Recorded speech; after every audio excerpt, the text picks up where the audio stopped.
Eccoci qua, cominciamo la penultima tappa da Passo Pramollo. Oggi il risveglio è piuttosto frescolino, infatti la giacchetta ci sta.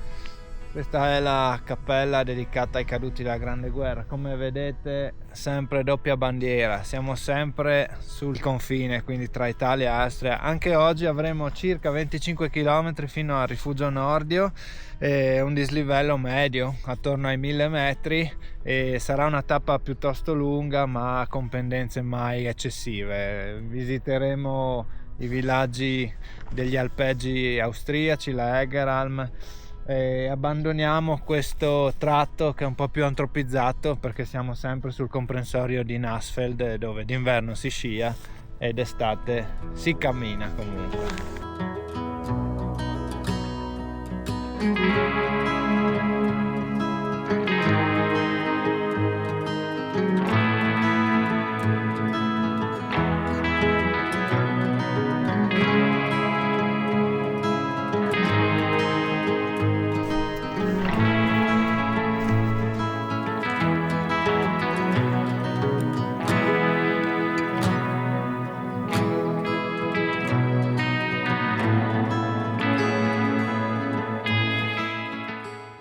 Prima parte di questa tappa che si sviluppa sulle piste del comprensorio di Pramollo, una montagna decisamente diversa da quella che abbiamo attraversato per giorni, praticamente nella completa solitudine. Stiamo risalendo esattamente una delle piste per raggiungere la sella che sta sotto il Garnerkoffel. Scenderemo dall'altro versante e poi ci inoltreremo nuovamente per boschi fino alla Egeralm.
Abbandonato Pramollo, il comprensorio sciistico, fatto un lungo tratto per sentieri e strade bianche nel bosco, arriviamo a questa che è una visione romantica di un mondo dell'alpeggio che vivono proprio in questa maniera. Quindi d'estate salgono a queste costruzioni rustiche che una volta erano pastorali, adesso ovviamente hanno più scopo turistico che altro, però comunque il colpo d'occhio è veramente notevole, un bellissimo posto.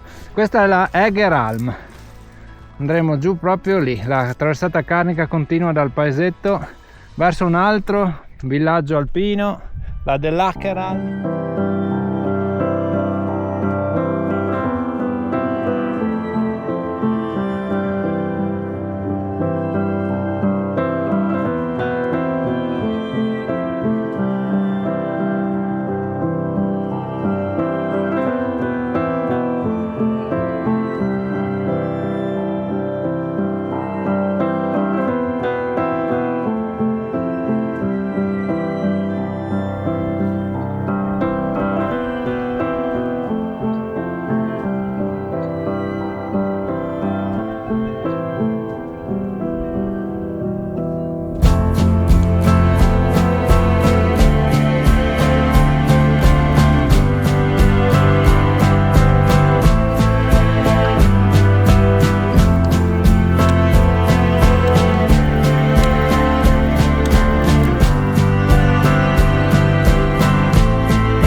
lungo tratto sulla strada sterrata e asfaltata provenendo dalla Dell'Acher Alm.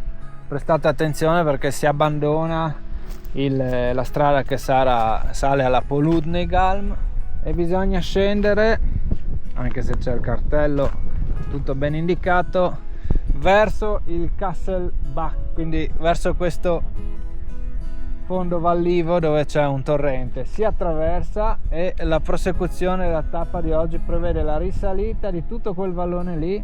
Sbucheremo esattamente lassù dove raggiungeremo l'apice. Per oggi le fatiche saranno terminate. Da lì scenderemo verso la sella di Lom, la Dolinza Alm e quindi il rifugio Nordio.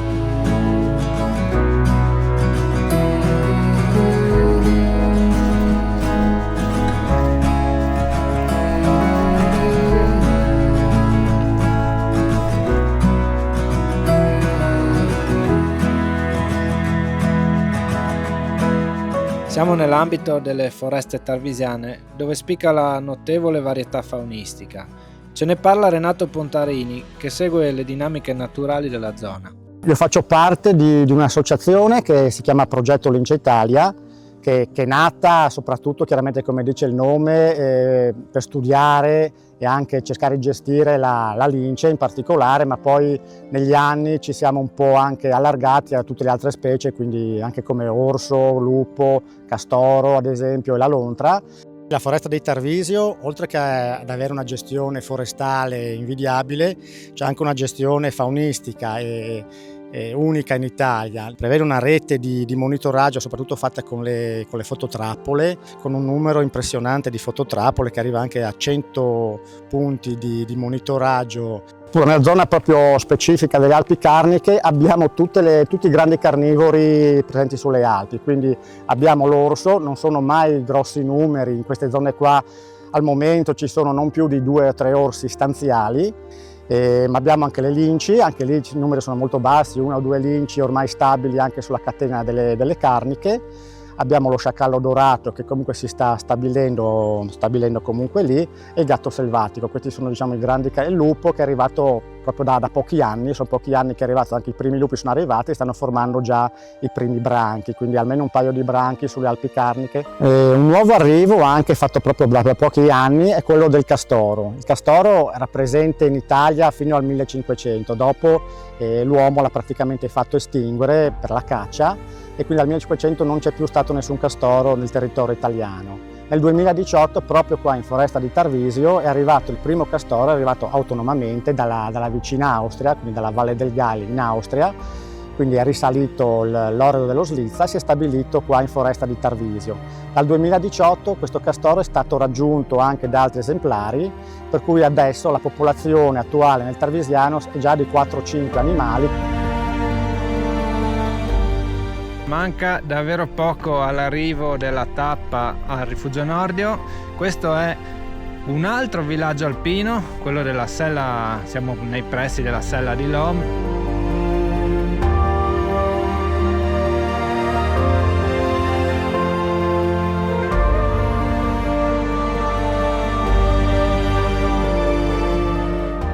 Ed eccoci alla fine di questa penultima tappa, 25 km, una bella sgambatina anche oggi, circa 1000 metri abbondanti di dislivello. Anche il cielo piange per noi perché domani finiremo l'idillio di questa incredibile traversata. Per stasera ci godiamo l'atmosfera del Nordio, sperando che il tempo migliori, ma sarà il classico temporale estivo pomeridiano, è arrivato proprio verso la fine, quindi neanche troppo fastidioso. Siamo ai limiti della foresta di Tarvisio, vediamo già sullo sfondo le Alpi Giulie, siamo divisi dalle Alpi Giulie proprio solo dal fiume Fella.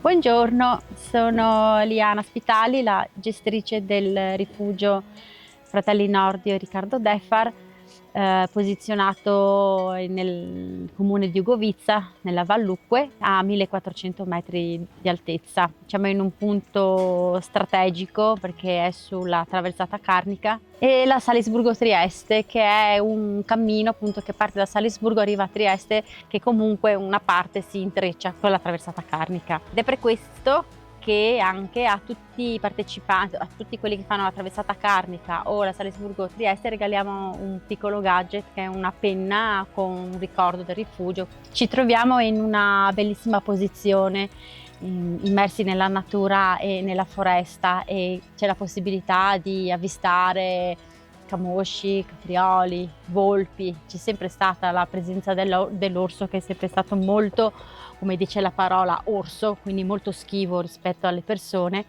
ma è il suo habitat, per cui c'è stata una tranquilla convivenza. E offriamo una cucina che ha un po' delle influenze sia della Slovenia che dell'Austria, si passa dalla pasta asciutta al goulash, al fricco, agli arrosti, ai gnocchi di susine, ai canederli, abbiamo un po' di tutto. Tra l'altro noi ci forniamo con la carne direttamente a chilometro zero da un'azienda agricola qua della valle, poi anche i formaggi, abbiamo qualcosa della latteria di Govizza, e poi come verdure mi appoggio all'azienda agricola anche di mia mamma, più anche io ho l'orto a casa, quindi insomma cerchiamo di avere prodotti il più naturale possibili. Il piatto che va, diciamo, per la maggiore sono i canederli. Noi proponiamo due tipi, quello tirolese con lo speck tipico e uno versione vegetariana con spinaci, pieta, più erbe di campo, ortiche,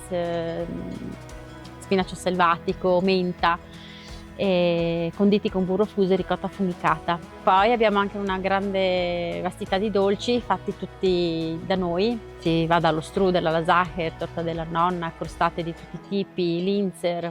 Noi del Rifugio Nordio con tutto lo staff siamo qua, vi aspettiamo sulla traversata carnica e vi accoglieremo come facciamo sempre, con il sorriso e con la nostra ospitalità, e vi auguriamo dei bei percorsi nella traversata carnica.